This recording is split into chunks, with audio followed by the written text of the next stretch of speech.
University మంచి భవిష్యత్తు కోసం తెలుగు విద్యార్థులు ఇష్టపడే యూనివర్సిటీ. కాల్ 9059052378 9059052379. నమస్తే, వెల్కమ్ టు ఐ డ్రీమ్. నేను మీ ఝాన్సీ. షుగర్ ఉన్న పేషెంట్స్లో కామన్గా చెప్పేది ఏంటంటే, చాలామంది మేము మెడికేషన్ సరిగ్గా తీసుకుంటున్నాము, ఫుడ్ హ్యాబిట్స్ పాటిస్తున్నాము, అయినా కూడా షుగర్ లెవెల్స్ చాలా హైగా ఉంటున్నాయి, 350 అలా ఉంటున్నాయి అని చెప్తున్నారు. మరి ఇలా ఉన్నప్పుడు మనం ఎలాంటి జాగ్రత్తలు తీసుకోవాలి, ఇంకెలాంటి ఫుడ్ హ్యాబిట్స్ మనం అడాప్ట్ చేసుకుంటే మంచిది, ఈ విషయాలని డిస్కస్ చేద్దాం. ప్రస్తుతం మనం జనరల్ ఫిజిషియన్ శివరామకృష్ణ గారు ఫ్రమ్ విరించి హాస్పిటల్, వారిని అడిగి ఈ విషయాలన్నింటికీ ఒక క్లారిటీ తీసుకుందాం. నమస్తే అండి. సార్, నిజంగా షుగర్ అనేది ఒక కర్స్ అని అంటారు. ఎందుకంటే మంచిగా మనం తినాలనుకున్నది తినలేము, స్వీట్స్ అయితే అస్సలు అవాయిడ్ చేయాలని చెప్తూ ఉంటారు. బట్ ఇన్ని జాగ్రత్తలు తీసుకున్నా కానీ షుగర్ అనేది కంట్రోల్ కావట్లేదు అని చెప్తూ ఉంటారు. మరి ఈ కేసు ఏంటి, వీళ్ళు ఎలాంటి జాగ్రత్తలు తీసుకుంటే మంచిది? అంటే ఇది అందరిలో ఉండదమ్మా. అయితే ఫస్ట్ షుగర్ వచ్చిందా లేదా అని నిర్ధారణ చేసుకోవాలంటే ఒక బ్లడ్ టెస్ట్ ఒకటే కంపల్సరీ. అందరికీ సిమ్టమ్స్ ఉంటాయని చెప్పలేము. మామూలుగా కామన్గా ఉండే సిమ్టమ్స్ ఏంటంటే, షుగర్ పెరిగిపోయింది అనుకోండి బ్లడ్లో, అప్పుడు ఏమవుతుందంటే దాహం ఎక్కువ వేస్తుంది, నీళ్ళు ఎక్కువ తాగాలనిపిస్తుంది, నీళ్ళు ఎక్కువ తాగుతాము, యూరిన్ కూడా ఎక్కువ వస్తుంది. నీళ్ళు ఎక్కువ తాగుతాం కాబట్టి యూరిన్ కూడా ఎక్కువ వస్తుంది, ప్లస్ ఆకలి కూడా ఎక్కువ వేస్తుంది. ఎందుకంటే బ్లడ్లో షుగర్ ఉంటుంది కానీ అది ఒంటికి పట్టదు, సో కాబట్టి ఆకలి వేస్తుంది. షుగర్ లేనట్టే, బ్లడ్లో షుగర్ లేనట్టే ఉంటుందండి సిచ్యుయేషన్. ఉన్నా కానీ హై ఉన్నా కానీ అది ఒంటికి పట్టదు కాబట్టి ఆకలి వేస్తుంటుంది, సో క్రేవింగ్గా ఉంటుంది. సో ఎక్కువ తినడం, తినాలనిపించడం, ఎక్కువ తినాలనిపించడము, ఎక్కువ దాహం వేయడము, ఎక్కువ యూరిన్ వెళ్ళడము, ఈ మూడు చాలా జాగ్రత్తగా ఉంటుంది. ఇన్ని చేసినా బాడీ వెయిట్ అనేది తగ్గుతూ ఉంటుంది. బాడీ వెయిట్ తగ్గుతుంది షుగర్ వచ్చిన వాళ్ళకి. అంటే ఫస్ట్ వాళ్ళు ఏం టాబ్లెట్స్ మీద మెడిసిన్స్ మీద లేరనుకోండి, వీళ్ళలో ఇన్ని చేసినా కానీ, ఎక్కువ తిన్నా, ఎక్కువ వాటర్ తాగినా, యూరిన్ ఎక్కువ పోతున్నా అని ఇన్ని చేసినా కానీ వెయిట్ అనేది తగ్గుతూ ఉంటుంది క్రమక్రమంగా, గ్రాడ్యువల్గా. సో వెయిట్ ఒళ్ళు చేయట్లేదు అంటే వెయిట్ తగ్గుతుంటుంది. వెయిట్ తగ్గడం అనేది జబ్బు వల్ల కదా, షుగర్ బాడీలో ఉంది కాబట్టి. అంటే మన బాడీకి మనం తిన్న ఏ పదార్థం కానీ ఒంటికి పట్టట్లేదు, గ్లూకోజ్ అనేది సప్లై అవ్వట్లేదు, అందుకే వీక్గా ఉంటారు. గ్లూకోజ్ లెవెల్స్ బాడీలో ఉన్నా కానీ అవి ఒంటికి ఎనర్జీకి కన్వర్ట్ అవ్వవు. సో ఎందుకంటే బాడీలో ఇన్సులిన్ అనేది సరిగా ఉండదు, ప్రొడ్యూస్ అవ్వట్లేదు. అయితే ఇన్సులిన్ ప్రొడ్యూస్ అవ్వదు, లేకపోతే ఇన్సులిన్ ప్రొడ్యూస్ అయినా కానీ ఇన్సులిన్ పనిచేయదు, ఇన్సులిన్ రెసిస్టెన్స్ అంటాం. సో ఈ రెండు మెకానిజమ్స్ ఉంటాయి, ఈ రెండింటి వల్ల షుగర్ వస్తుంది. అది ఓన్లీ బ్లడ్ టెస్ట్ చేస్తే షుగర్ ఎక్కువ లెవెల్ ఎక్కువగా ఉంది అంటే అప్పుడు నిర్ధారణ అవుతుంది. దానికి ఎంత కట్ ఆఫ్ ఏంటి అనేది డాక్టర్ మీకు చెప్తారు. లేకపోతే HbA1c అని 3 months యావరేజ్ షుగర్ టెస్ట్ ఉంటుంది, అది చేస్తే కన్ఫర్మ్ అవుతుంది. అయితే ఇందులో కూడా 2 types ఉంటాయి, టైప్ 1, టైప్ 2 అని ఉంటాయి. టైప్ 1 యూజువల్గా చిన్నపిల్లల్లో వస్తుంది, చిన్నపిల్లల్లో యంగ్ ఏజ్లో స్టార్ట్ అవుతుంది. అది అసలు ఇన్సులిన్ బాడీలో ప్రొడ్యూసే అవ్వదు, అది ఆ రకమైన జబ్బు అన్నట్టు. టైప్ 2 అంటే యూజువల్గా అడల్ట్హుడ్లో వస్తుంది, ఏజ్ పెరిగిన కొద్దీ వచ్చేది. అది మనము మన ఫుడ్ అలవాట్ల వల్ల, ఫుడ్ హ్యాబిట్స్ వల్ల, లేకపోతే బాడీ ఒళ్ళు చేయడం వల్ల, సెడెంటరీ హ్యాబిట్స్ వల్ల ఇన్సులిన్ రెసిస్టెన్స్ అనేది డెవలప్ అవుతుంది. దానికి తోడు ఇన్సులిన్ కూడా తగ్గిపోతుంది క్రమక్రమంగా. ఈ 2 ఫ్యాక్టర్స్ కాంబినేషన్తో పాటు వచ్చేది టైప్ 2 డయాబెటీస్. అలా అంటే టైప్ 1లో, టైప్ 2 డయాబెటీస్లో దేనిలో ఎక్కువ షుగర్స్ ఎక్కువ పెరిగే అవకాశం ఉంది మెడికేషన్తో పాటుగా? మెడికేషన్ తీసుకున్నా కానీ, ఇప్పుడు మెడికేషన్ టైప్ 1లో ఓన్లీ ఇన్సులిన్ ఇస్తాం మనం, ఇంజెక్షన్స్ ఒకటే వాడతాం. 1-2 డ్రగ్స్ ఉన్నాయి, అవి ఇన్సులిన్ ప్రొడ్యూస్ చేసేవి కాదు, కాకపోతే సపోర్టివ్ మెడికేషన్స్ లాగా ఉంటాయి. ఎక్కువ శాతం మనం మెయిన్గా వాడేది ఇన్సులిన్ మాత్రమే, ఎందుకంటే ఇన్సులిన్ బాడీ అస్సలే ఫామ్ కాదు, సో బయట నుంచి ఇన్సులిన్ ఇస్తాం. టైప్ 2లో అలా కాదు. టైప్ 2లో మనం ఓరల్ డ్రగ్స్ చాలా రకాలు ఉన్నాయి. అవి కొన్ని ఏం చేస్తాయంటే కొన్ని షుగర్ని తీసేవి ఉంటాయి బాడీ నుంచి, కొన్ని షుగర్ ఇన్సులిన్ ప్రొడ్యూస్ చేసేలాగా ఉంటాయి, కొన్ని ఏమో బాడీని హెల్ప్ చేస్తాయి అన్నట్టు, మాడిఫై షుగర్ని పంపించేస్తాయి యూరిన్ నుంచి. సో ఇలాంటి మందులు ఉంటాయి. అది కాకుండా ఇన్సులిన్ కూడా వాడచ్చు టైప్ 2లో. ఓకే. జనరల్గా షుగర్ వచ్చిన వాళ్ళు ఇప్పుడు 30sలో కానీ 35, ఎర్లీ 30sలో 20 to 30 మధ్య వచ్చిన వాళ్ళు ఏంటంటే ఇది లైఫ్ స్టైల్ డిసీజ్, మేము మెడికేషన్ తీసుకోము అంటుంటారు. మరి లాంగ్ టైంలో అది ఎలాంటి ఎఫెక్ట్ చూపిస్తుంది వాళ్ళ హెల్త్ మీద? చాలా కామన్ అండి, ఇనర్షియా అంటారు, పేషెంట్ ఇనర్షియా అంటారు. అంటే మందులు స్టార్ట్ చేయడానికి విల్లింగ్నెస్ చూపించకపోవడం, భయపడుతూ ఉంటాం. ఫస్ట్ రిపోర్ట్స్ రాగానే చూసి చెప్పగానే షాక్లోకి వెళ్తారు. షుగర్ అండి వచ్చింది, మీరు మందులు వాడాల్సిన స్టేజ్లో ఉన్నారు, మందులు అవాయిడ్ చేయకుండా తగ్గించడానికి కష్టం అని చెప్తాం. చెప్పగానే వాళ్ళు ఫేస్లో మార్పు వచ్చేస్తుంది, దే వోంట్ యాక్సెప్ట్ ఇట్, అసలు తీసుకోరు. నాకు షుగర్ రావడం ఏంటి, ఇంత యంగ్ ఏజ్లో రావడం ఏంటి, నేను ఇప్పుడు ఇంకా లైఫ్ లాంగ్ రోగిలాగా ఉండాలా అన్న ఫీలింగ్లో ఉంటారు. సో వాళ్ళకి ఫస్ట్ అంటే ఏ లెవెల్లో ఉందనేది ఇంపార్టెంట్. ఫస్ట్ డయాగ్నోస్ కాగానే మీరు షుగర్ లెవెల్ ఏ లెవెల్లో ఉంది, స్టార్టింగ్ స్టేజ్లో ఉందనుకోండి, లైఫ్ స్టైల్ మోడిఫికేషన్ చెప్పొచ్చు, 3 months 6 months ట్రై చేయమని చెప్పొచ్చు.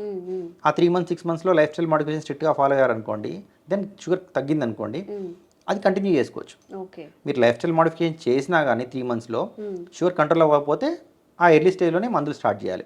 అదే రావడమే షుగర్ లెవెల్స్ చాలా 300-400లో ఉన్నాయనుకోండి, కంపల్సరీ మందులు స్టార్ట్ చేయాల్సిందే. లైఫ్ స్టైల్ మోడిఫికేషన్ అంత షుగర్ లెవెల్ నుంచి నార్మల్ షుగర్ లెవెల్కి తీసుకురాదు ఒక లైఫ్ స్టైల్ మోడిఫికేషన్. సో బేసిక్గా స్టార్టింగ్ స్టేజ్లో ఉంది, ఇప్పుడిప్పుడే పెరుగుతుంది అని అంటే అప్పుడు లైఫ్ స్టైల్ మోడిఫికేషన్ చేసుకోవాలి.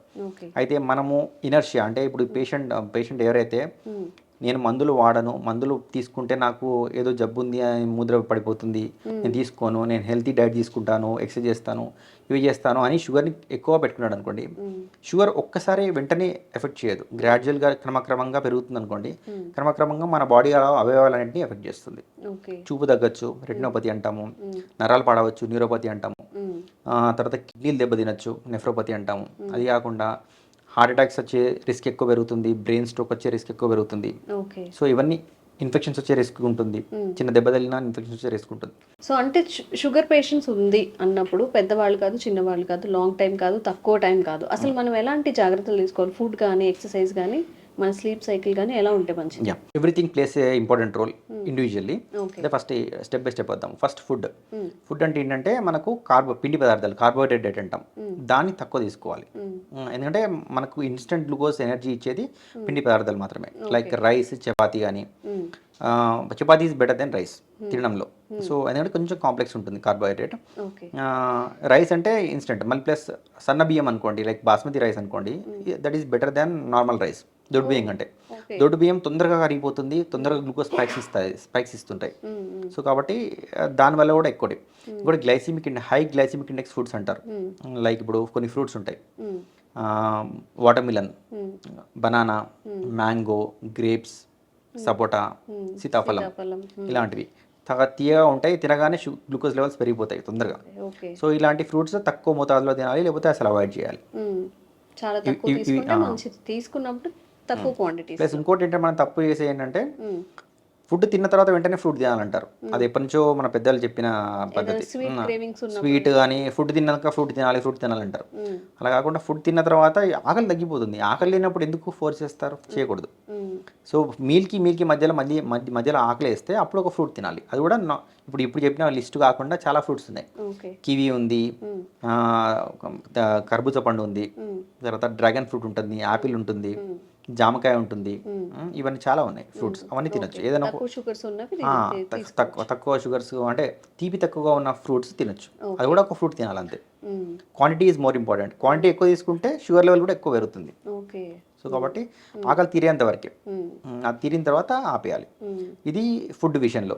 Plus protein and fat moderate అమౌంట్లో తీసుకోవచ్చు. ప్రోటీన్ ఎక్కువ తీసుకున్నా పర్లేదు, ఫ్యాట్ మాత్రం మోడరేట్ అమౌంట్లో తీసుకోవాలి. ఇక్కడ కూడా కన్ఫ్యూషన్. ప్రోటీన్ అంటే మళ్ళీ మనం చికెన్ కి, మీట్ కి వెళ్తూ ఉంటాం. ప్రోటీన్ వెజిటేరియన్ లో ప్రోటీన్ అనేది ఎలా తీసుకోవచ్చు? ఒకవేళ వాళ్ళు వెజిటేరియన్ లో ప్రోటీన్ అంటే బీన్స్ పప్పుల్లో ప్రోటీన్ ఉంటుంది, పప్పు ధాన్యాల్లో ప్రోటీన్ ఉంటుంది. నాన్ వెజ్ తినొచ్చు, డయాబెటీస్ ఉన్న వాళ్ళు నాన్ వెజ్ తినొచ్చు, హ్యాపీగా తినొచ్చు. ఇఫ్ ఇన్ కేస్ వాళ్ళు వెజిటేరియన్స్ వాళ్ళు వెజిటేరియన్స్ అంటే ఇంకా బీన్స్ ఎక్కువ తినాలి. బీన్స్ లేకపోతే పప్పులు ఇవి తినాలి. తర్వాత మొలకలు వచ్చినాయి, ఉడకబెట్టిన గింజలు ఉంటాయి కదా, అవి మొలకలు వస్తాయి, వాటిలో ప్రోటీన్ ఉంటుంది. సో అవి తీసుకోవచ్చు. పుట్నాలు, పల్లీలో, వీటిలో కూడా ప్రోటీన్ ఉంటుంది, వాటిలో కూడా తీసుకోవచ్చు. కాకపోతే క్వాంటిటీ అనేది ఇంపార్టెంట్. Exercise compulsory. డయాబెటీస్ ఉన్న వాళ్ళు ఎక్సర్సైజ్ చేస్తే ఏంటంటే మనకు ఇన్సులిన్ రెసిస్టెన్స్ అని మాట్లాడుకున్నాం కదా ఇందాక, ఇన్సులిన్ ఉన్నా కానీ పని చేయకపోవడం అది తగ్గుతూ ఉంటుంది క్రమక్రమంగా. సో కాబట్టి గ్లూకోజ్ అనేది బ్లడ్లో ఉన్నది మెల్లమెల్లగా బాడీకి ఎనర్జీ లాగా ఉపయోగపడుతుంది, షుగర్ లెవెల్ తగ్గుతుంది క్రమక్రమంగా. సో ఎక్సర్సైజ్ అనేది చాలా important. 30 minutes per day at least. Exercise అంటే కంపల్సరీ రన్నింగ్ చేయాలా, స్పోర్ట్స్ ఆడాలంటే అలా కాదు, బ్రిస్క్ వాకింగ్, ఫాస్ట్ వాకింగ్ అయినా చేయొచ్చు. అదే నేను ఫాస్ట్ వాకింగ్ చేయలేనండి, నాకు మోకాళ్ళ నొప్పులు ఉన్నాయంటే స్లో వాకింగ్ అయినా పర్లేదు, కొంచెం డ్యూరేషన్ పెంచి చేయండి. హాఫ్ అన్ అవర్ చేయాల్సింది 1 hour చేయండి మార్నింగ్.